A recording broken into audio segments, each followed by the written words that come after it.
भूतिया गांव की कहानी शुरू होती है एक घने जंगल के बीच बसे छोटे से गांव काला पहाड़ से।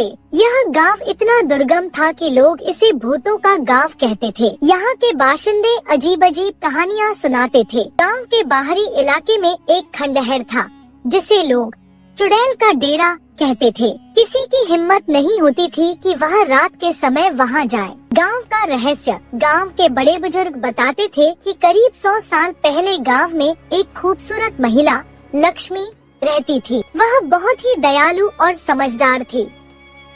उसकी सुंदरता और बुद्धिमत्ता की चर्चा दूर दूर तक थी। लेकिन उसकी शादी के कुछ समय बाद ही एक दुर्घटना में उसका पति मारा गया। लक्ष्मी को समाज ने ताने दिए और उसे बदचलन करार दे दिया। धीरे धीरे लोगों ने उसे गांव से निकाल दिया। लक्ष्मी ने गांव के बाहर उस खंडहर को अपना ठिकाना बना लिया। वहां उसने अपनी जिंदगी अकेले बितानी शुरू कर दी। लेकिन गांव वालों की निर्दयता ने उसे भीतर से तोड़ दिया। कहते हैं कि एक दिन वह खंडहर में रहस्यमय परिस्थितियों में मरी पाई गई। उसके मरने के बाद से गांव में अजीब अजीब घटनाएं होने लगी। रात के समय लोगों को किसी महिला की चीखें सुनाई देती थी। डरावनी घटनाएं। गांव के लोग बताते हैं कि रात को कोई भी खंडहर के पास से गुजरता तो उसकी परछाई गायब हो जाती।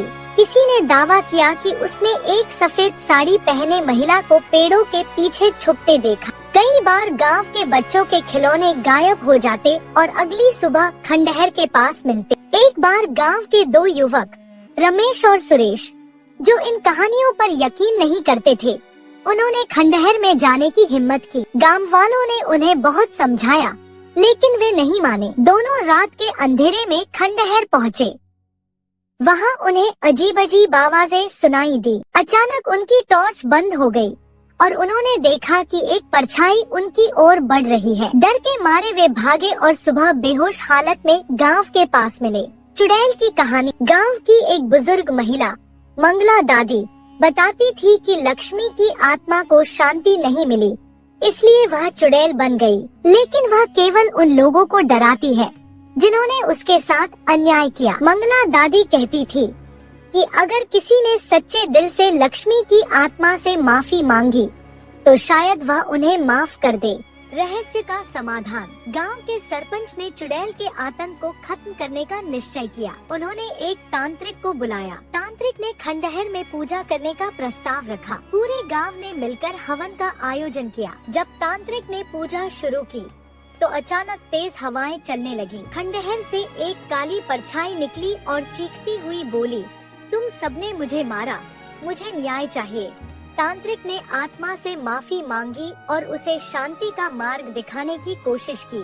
कुछ समय बाद गांव में घटनाएं कम हो गयी। लोगों का मानना था कि लक्ष्मी की आत्मा को शांति मिल गई। खंडहर अब भी वही था, लेकिन अब वह इतना डरावना नहीं लगता था।